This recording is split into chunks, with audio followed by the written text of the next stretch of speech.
자, 이제 오늘 요한일서를 다시 시작하는데 요한일서 3장을 좀 보실까요? 3장 보시면 보라, 아버지께서 어떠한 사랑을 우리에게 베푸사 하나님의 자녀라 일컬음을 받게 하셨는가. 우리가 그러하도다. 그러므로 세상이 우리를 알지 못함은 그를 알지 못함이라. 이 안에는 참 어마어마한 신학적 담론이 담아져 있습니다. 그래서 여러분들이 또 저녁 시간이고 하루 종일 교회에서 이 일 저 일로 많이 피곤해 있을 텐데 좀 쉽게 전달을 할 수 없을까 하다가 좀 쉽게 전달을 하겠습니다. 4세기의 유명한 교부 크리소스톰이라는 교부가 있어요. 간혹 들어보셨을 겁니다. 이분이 갖고 있는 이론을 글로 읽어봤는데, 이 당시에 자녀를 양육하는 방식입니다. 자녀를 어떻게 양육해야 되겠는가? 그러면 왜 뜬금없이 자녀 양육에 대한 이야기를 송 목사가 서두에 할까? 바로 1절 때문입니다. 1절을 보시면 아버지께서 어떠한 사랑을 우리에게 베푸사 하나님의 뭐라고 되어 있죠? 자녀라 일컬음을 받게 하셨는가? 자, 여러분 요한복음 1장 12절에 보시면 한번 띄워주실까요? 잘 알고 있는 본문일 텐데, 영접하는 자 곧 그 이름을 믿는 자들에게는 하나님의 자녀가 되는 뭐를 주셨으니? 권세. 사실 권세라는 말을 편하게 이해하면 특권을 주셨다 그 말이에요. 특권. 여러분 조그만 거 하나라도 특권을 가지면 어마어마한 긍지를 갖게 됩니다. 그런데 우리가 하나님의 자녀가 되는 특권을 받았어요. 누구로부터? 예수 그리스도를 영접함으로부터 하나님께서 우리에게 부여된 은혜고 특권이 자녀라는 특권입니다. 자, 그런데 또 한 걸음 더 나아가서 1절을 다시 보시면 우리가 그러하도다. 그러니까 우리가 그런 특권을 가진 자녀라 그 말이지. 자녀가 된 거예요. 그러므로 세상이 우리를 알지 못함은 그를 알지 못함이라. 무슨 얘기냐 하면, 자, 세상이 우리를 몰라요. 예수를 왜 믿는지도 모르고. 근데 그 모르는 근본적인 이유가 우리를 모르는 문제보다 누구를 모르기 때문이라고요? 하나님이 누군지, 그의 아들 예수 그리스도가 어떤 분인지 그 자체를 모르기 때문에 우리가 뭐하고 다니는 사람인지, 뭐에 소속된 사람인지, 우리가 사는 인생의 목적이 뭔지 세상은 알겠어요? 모르겠어요? 모른단 말이에요. 그러니까 한 걸음 더 들어가서 세상이 우리를 오해하고 세상이 우리를 비난하고 세상이 우리를 공격하는 것은 이상한 일일까요? 당연한 일일까요? 그건 당연한 일입니다. 그걸 이상히 생각해서는 안 돼요. 왜? 근본적으로 이것은 소속의 문제가 되기 때문입니다. 그러니까 신앙생활은 소속의 문제가 됩니다. 어디에 속했는가? 여러분 명예 코드라는 말이 있습니다. 예를 들어서 하버드 대학 같은 경우에는 명예 코드가 뭐예요? 보통 우리 학교에서는 또 직장에서는 사훈이 있고 학훈이 있죠. 제가 졸업한 그 대학에도 5개의 학훈이 있는데, 오늘 사회 보신 우리 이성호 목사님 충신대 나왔죠? 예? 마이크 좀 들어보세요. 네. 학훈 외우세요? 네. 네. 자, 5가지로 알고 있는데, 자, 5가지 한번 시작. 신자가 되라, 학자가 되라, 성자가 되라, 전도자가 되라, 목자가 되라. 박수. 대박. 난 설마 저걸 외우고 있을 줄이야 몰랐는데. 사실 제가 저 앞에다 붙여놨어요. 써놨어요. 보면대 앞에다가. 컨닝한 거 얘기해서 미안해요. 제가 대답 혹시 못할까 봐 이렇게 써붙여 놓고 왔어요. 보면대 앞에다가. 자, 첫 번째 신자가 되라. 두 번째 학자가 되라. 세 번째 잘 외우시네요. 성자가 되라. 네 번째 전도자가 되라. 마지막 다섯 번째 목자가 되라. 이상하다. 뭐 하나 빠진 것 같지 않아요? 목사가 되라가 없어요. 그죠? 예, 목사가 되라가 없어요. 목사절에 뭐가 돼야 된다는 얘기일까요? 그렇습니다. 신자가 먼저 되고, 공부하는 학자가 먼저 되고, 성자가 먼저 되고, 전도자가 먼저 되고, 그 다음에 목자가 먼저 돼야 옳은 목사로 만들어진다는 얘기겠죠. 오늘 이 요한일서 3장에서도 이 명예 코드라는 게 있어요. 하버드 같은 경우에는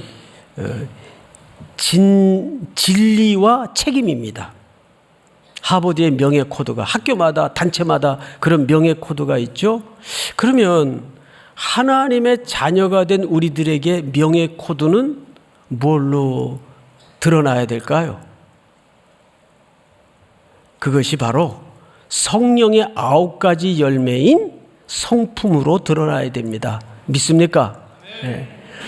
저는 요즘 소름이 끼치도록 놀라는 게 있어요. 매주마다 놀라는 게 계속해서 저에게 주시는 하나님의 메시지가 있어요.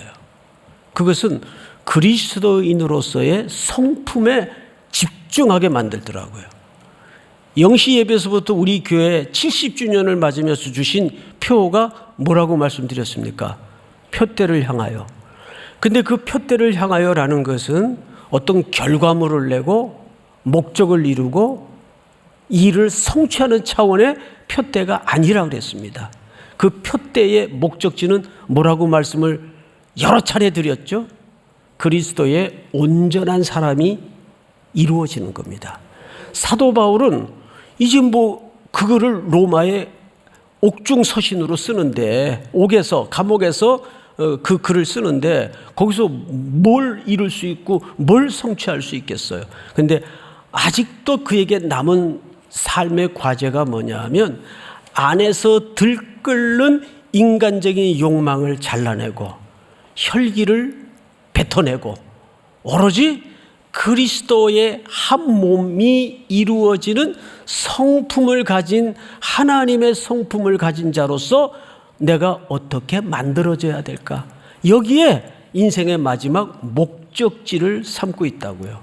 그래서 우리 삶의 시간표에서 일어나는 수많은 주제들은 결국 그 일 때문에 우리에게 그 경험들을 겪게 하시는 게 아니라 우리를 빚어가시는 하나님의 도구라는 걸 잊어서는 안 됩니다. 믿습니까? 대표적인 예가 창세기 32장에 보면 야복강가의 씨름 가운데 하나님이 야곱을 이기지 못할 걸 직감하시고 가려하니까 야곱이 붙들죠. 나를 축복하지 않으면 못 놓습니다. 그러자 그 하나님으로 대신한 천사가 야곱에게 묻는 게 하나 있어요. 네 이름이 뭐냐? 이름을 몰라서 물었을까요? 아닙니다. 제가 야곱입니다. 야곱의 이름 뜻이 뭐예요? 사기꾼, 야비한 인간. 거기서 이름을 바꾸죠. 뭘로 바꾸죠? 이스라엘. 장차 하나님의 나라의 완성될 이름을 상징적으로 바꾸어 줍니다. 근데 가만히 보면 이름 바꾸고 나서 그 이름 씁니까? 안 씁니까? 안 써요. 아니, 못 써요. 왜? 이름은 바뀌어졌지만 아직도 야곱에는 야곱스러운 뽑아내고 걸러내고 솎아낼 것들이 너무나 많기에 그는 계속 그때부터 빼앗기고 당하고 잃어버리고 떠나가고 사랑하는 사람들이 사별을 하고 이런 일들을 계속 겪습니다. 그래서 평생에 걸쳐서 남은 시간은 야폭 강가의 사건을 중심으로 야곱의 인생의 전반기와 야폭 강가를 중심으로 인생의 후반기가 나뉘어질 수 있는데, 전반기에는 어떻게든 모으고 쌓고 챙겨 넣는 쪽에 인생의 모든 시간들을 집중했어요. 그 남은 후반기는 그가 그렇게 붙들고 모으고 쌓고 쟁취했던 것들이 하나씩 떠나갑니다. 사라집니다. 그래서 나중에 베냐민마저 애굽으로 끌려가야 된다는 아들들의 기막힌 이야기를 듣고 더 놀라운 고백을 야곱이 하지 않습니까? 무슨 고백을 합니까? 내가 이루면 이루리라. 이루면 이루리라. 그 고백을 해요. 그러면서 그는 나중에 저 창세기 끝 무렵에 가서는 그의 이름이 뭘로 바뀌어 있죠? 이스라엘로 바뀌어집니다.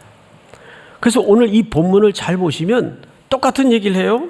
자, 2절을 보세요. 사랑하는 자들아, 우리가 지금은 하나님의 자녀라. 장래에 어떻게 될지는 아직 나타나지 아니하였으나 그가 나타나시면 우리가 그와 같을 줄을 아는 것은 그의 참모습 그대로 볼 것이기 때문이니.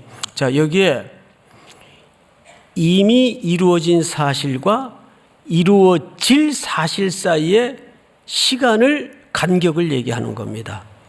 자, 2절을 다시 보시면 지금은 하나님의 자녀라. 우린 지금 하나님의 자녀가 됐어요. 그런데 이 자녀가 장래에 어떻게 될지는 아직 나타나지 아니하였으나 그랬어요. 근데 우리가 어떻게 될지 정말 모르겠다. 지식적인 어떤 무지를 강조하는 게 아니에요.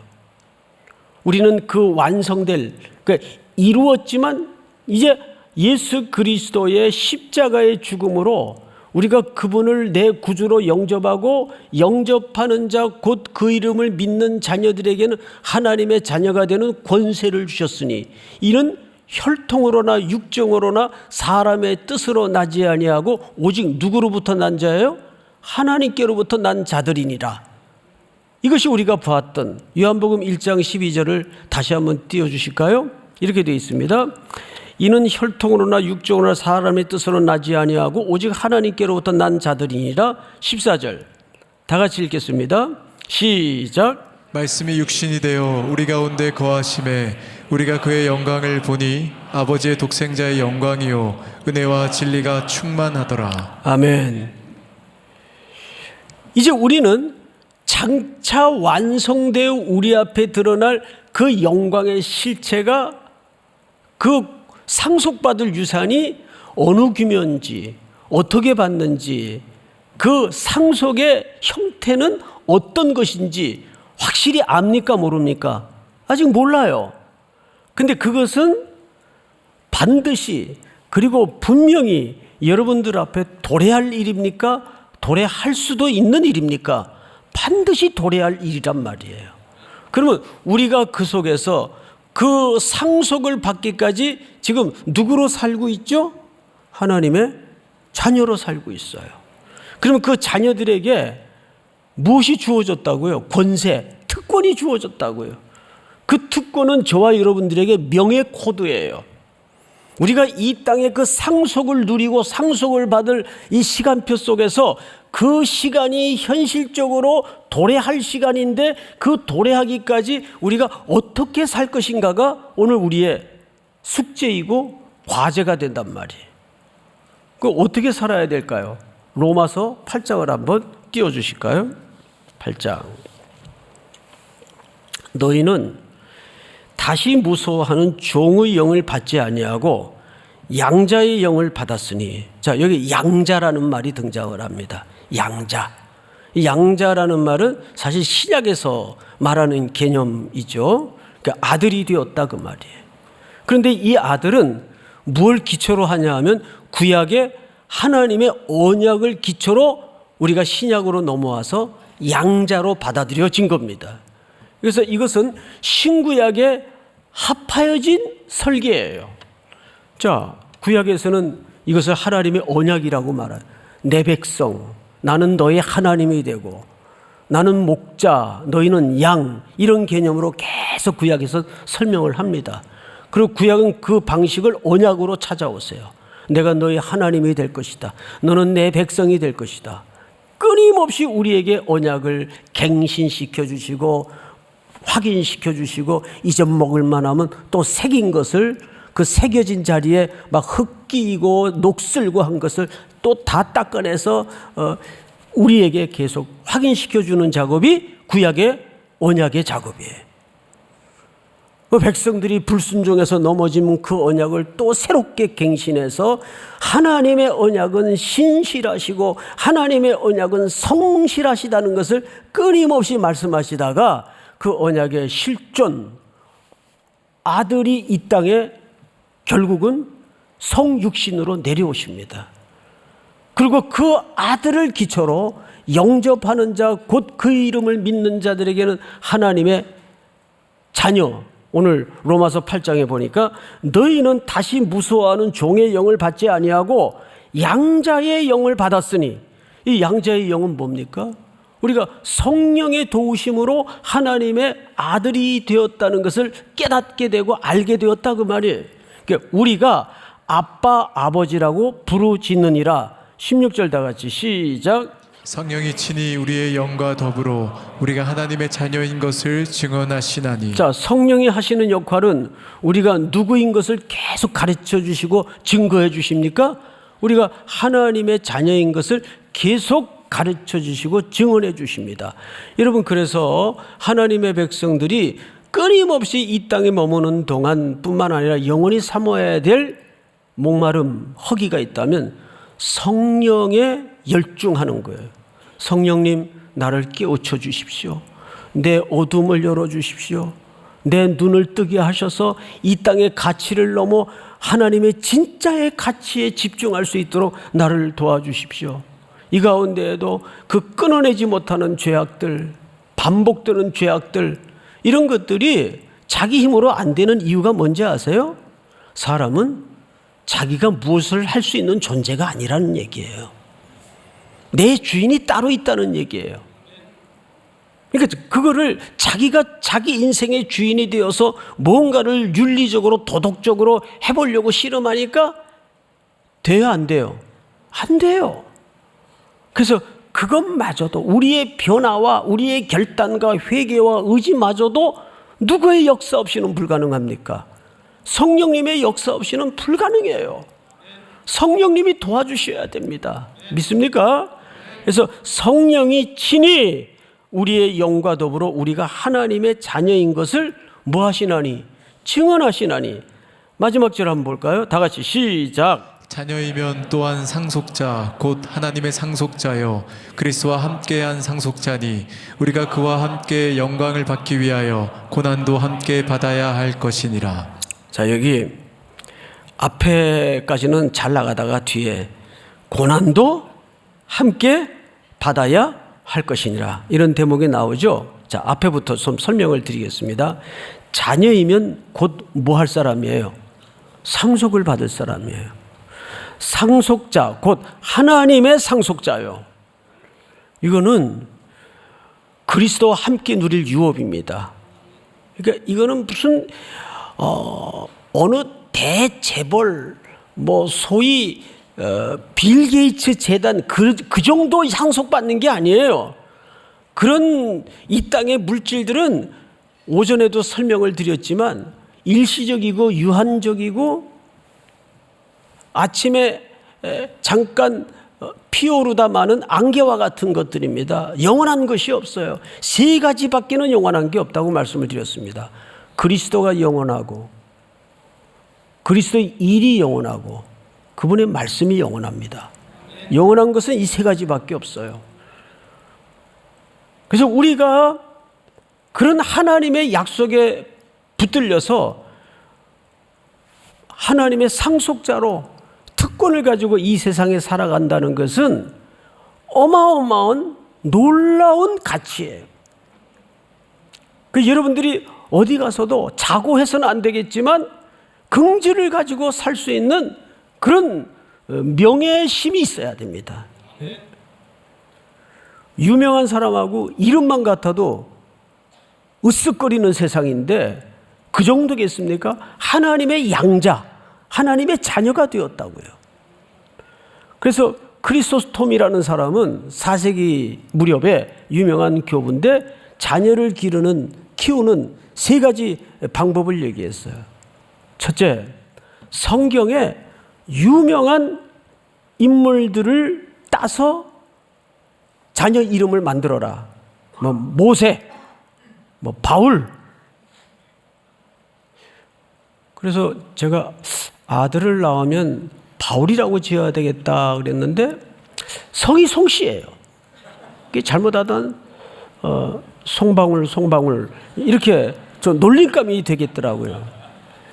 그래서 그냥 치워버리고 말았는데 그렇게 성경에 유명한 이름을 따서 이름을 지은 다음에 예를 들어서 모세면 모세에 관련된 유명한 잘 알려진 기특한 이야기들을 계속해서 무한반복 재생하듯이 틀어놔라. 들려주라 그 말이에요. 그러다 보면 그 아이가 삶의 표준과 기준이 그렇게 만들어질 것이다. 그래서 그 글을 읽다가 야, 이건 좀 아슬아슬하다. 어린 아이들의 입장에선 그거 얼마나 스트레스일까. 이름이 바울인데 잠깐 청소년 시기에 삐딱선을 타가지고 술이나 마시고 그러면 바울 오늘도 한잔하고 왔니? 엄마가 그러면 그거 어떡하겠어요. 그래서 이제 고대 시대에 좀 순박하던 시절에 생각할 수 있는 표현이지만 어쨌든 우리는 자녀로서 만들어지기 위해서 오늘 로마서 8장에서는 뭐가 필수라는 거죠? 고난이 필수라는 거예요. 그럼 여기서 고난의 기능과 역할은 뭘까요? 네, 히브리서 12장의 말씀처럼 하나님이 아들을 아들답게 만들어 가시기 위한 징계입니다. 왜? 그렇게 튼튼히 근육도 생기고 허파의 폐활량도 늘고 해야 앞으로 누릴 그 어마어마한 상속을 유업으로 이을 실력 있는 아들로 성장할 수 있기 때문입니다. 근데 그 과정 없이, 그러니까 정말 의식이 똑바로 박힌 회장들은 자녀를 회사 물려주기 위해서 저 밑에 서빙하는 것부터 철저히 가르치잖아요. 실제 그런 사람들이 많아요. 너 이거 아버지 거 물려받으려면 아버지하고 똑같이 바닥에서부터 올라와라. 그게 사실은 옳은 거지 않습니까? 자, 그런데 성경을 다시 보세요. 자녀이면 또한 상속자, 곧 하나님의 상속자요. 그리스도와 함께 한 상속자니 우리가 그와 함께 영광을 받기 위하여 고난도 함께 받아야 할 것이니라. 그러니까 하나님의 자녀들에게 그리스도와 함께 유업을 상속으로 받기 위해서는 우리 인생에 수많은 비바람을 맞을 수밖에 없습니다. 그렇죠, 여러분? 그러면서 우리에게 훈련되어지고 우리에게 역량이 생기는 큰 힘이 테크닉이나 기술이 아니에요. 뭘까요? 뭐가 만들어질까요? 이제 진짜 여러분들이 그걸 알아야 돼요. 그러면 우리가 어떤 자녀로 만들어지기 위해서 그런 고난도 겪어야 될까요? 어렵게 생각하지 마세요. 비바람 불면 하나님의 생명의 영을 가진 자녀라면 대번에 무슨 소리가 나와야 돼요? 고난 속에서. 간단해요. 어떤 상황, 어떤 비바람 속에서도 아버지, 나 좀 도와주세요. 나 좀 살려주세요. 바람이 불자 물 위를 잘 걸어가던 베드로가 빠져버렸어요. 그때 베드로가 자기도 모르게 본능적으로 하나님의 자녀이기에 삐져나오고 터져나왔던 외마디 비명이 뭐였습니까? 따라서 합니다. 주여 나를 구원하소서. 그래서 자녀를 양육하고 자녀를 상속자다웠게 만들어간다 그러니까 우리는 무슨 역량을 키워가고 기술을 늘려가는 쪽으로 이해를 갖기가 쉽습니다. 아니면 두 가지밖에 없어요. 첫째는 그리스도의 성품으로 회복되어 가는 겁니다. 두 번째는 어떠한 상황 속에서도 그 비명을 지를 수 있어야 돼요. 폼 잡지 말고 하나님 앞에서 아버지 나 주님 없으면 죽는 거 알잖아요. 내가 부족하지만 내가 연약하지만 이 문제 이 상황 나 좀 살려주세요. 나 좀 도와주세요. 거룩이 뭐라 그랬어요? 거룩은 하나님과 나 사이에 간격이 없는 거, 완전히 밀착된 상태를 가장 거룩하다고 얘기합니다. 성경책 가슴 가까이 끼고 목소리 깔고 할렐루야 그러는 게 거룩이 아니고 어떤 상황 속에서도 하나님께 밀착할 수 있는 태도, 그게 자녀의 태도 아닙니까? 아무리 실수를 하고 넘어졌더라도 아버지 십자가의 품에 아버지 나 좀 도와주세요 하고 달려들면 어느 아버지가 저리 가 이 자식아 그러겠어요? 네? 됐다, 네가 깨달으면 됐어. 그동안 혼났지? 그리고 툭툭 등을 두들겨 주시면 그걸로 끝나는 거예요. 그거 배우라는 거예요. 우리 평생 그거 배우면서 걷는 거예요. 인간은 본성이 져서부터 교만하기 짝이 없어가지고 뭐 하나 조금 빠끔하게 잘 되면 거기에 자기 근거를 자꾸 들이밀어요. 내가 그때 말 한마디 안 해줬으면 너 지금 없어. 이런? 예? 아니에요. 1서부터 0.1까지 하나님이 하세요. 예? 우리의 역량이나 우리의 근거가 0.1%도 끼어들 게 없습니다. 하나님이 하시는 거예요. 교회가 조금 될 만하면 자기 무슨 설교가 대단해가지고 드디어 이제 사람들이 내 설교의 진가를 알아주는구나. 웃기지 마세요. 하나님이 하시는 거예요. 예? 그리고 또 하나는 하나님이 우리를 빚으실 때 뭘로 빚었습니까? 하나님의 형상으로 빚었어요. 제가 삼위일체를 설명할 때 왜 우리를 하나님의 형상으로 빚었다고요? 교제하기 위해서. 그래서 그분은 항상 모든 일을 우리와 같이 하는 걸 정말 기뻐하십니다. 같이 하다 보면 이 설익은 인생들인지라 뿔내고 열내고 투닥거리고 일어나요, 안 일어나요? 그 속에서 우리는 그런 긴장과 텐션 속에서 내가 아직도 그리스도의 사람으로 하나님의 형상으로 회복되려면 아직도 갈 길이 멀구나. 이거 매일 좌절할 수 있어야 된다는 거예요. 그런데 어떤 분은 너무 잘났어. 정말 견딜 수 없는 그 잘남 때문에 자루 속에 송곳이 삐져나오듯이 누가 나 좀 봐주지 않나? 그러고 봐줄 게 있어야 봐주죠. 나 자신부터. 정말 하나님이 십자가의 공로로 우리를 봐주지 않았으면 저 지금 지옥의 둘째 사망 불못에 던져져 있었을 밖에 없는 인생인데 뭘 봐줘요, 봐주기는. 오늘도 주님의 그 십자가의 공로와 하나님의 형상을 닮아가는 그 승리가 상속자로 준비되는 걸음입니다. 믿습니까? 우리가 장차 주님 만나면 온 몸에 이 땅에서 격렬한 싸움과 전쟁을 치르다가 옷이 찢어지고 피가 맺히고 너덜너덜해져 가지고 주님 만나면 그냥 십자가의 공로밖에는 할 말이 없는 인생으로 세워질 때 그때 완성이 되는 겁니다. 그런데 이 열심이 내 쪽에 근거가 있는 게 아니고 하나님 쪽에 근거가 있다는 걸 잊지 마십시오. 그래서 매일 여러분들이 기도 가운데 말씀 속에 하나님께 뛰어드는 연습을 하세요. 그거보다 강력한 은혜가 없어요. 무조건 하나님의 품에 십자가의 공로 밑에 뛰어드세요. 그것이 장차 그리스도와 함께 유업을 이을 상속자로 준비되는 아름다운 걸음입니다. 할렐루야. 다 일어나십시다. 주님 다시 오실 때까지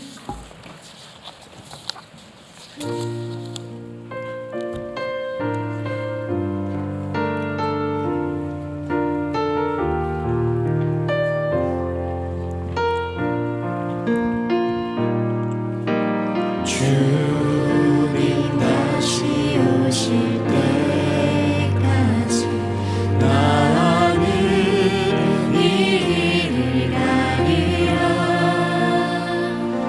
좁은 길 나의 십자가 지고 나의 십자가 지고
우리 네 사람 이상씩 한 주간 승리하십시다. 하나님께 소망을 둡시다. 인사 좀 하세요. 수고 많으셨습니다. 벌써 끝나셨어요? 기도하겠습니다. 오늘도 내일도 주님만이 내 목마름이 되게 하시고 허기가 되게 하여 주시옵소서. 또 한 주를 오직 주께만 집중하는 걸음이 될 수 있도록 도와 주시옵소서. 하나님의 형상으로 계속 만들어지게 하시고 십자가의 공로만 붙들 수 있는 성실을 닮아갈 수 있도록 함께하여 주시옵소서. 우리 청년들 또 우리 성도들 일상에 부닥쳐질 자질구레한 일서부터 엄청난 시련의 문제까지 하나님이 아시고 보시고 들으시는 줄을 믿습니다. 그것을 잘 이겨내고 감당할 수 있는 용기와 믿음과 담대함을 새롭게 하여 주시옵소서.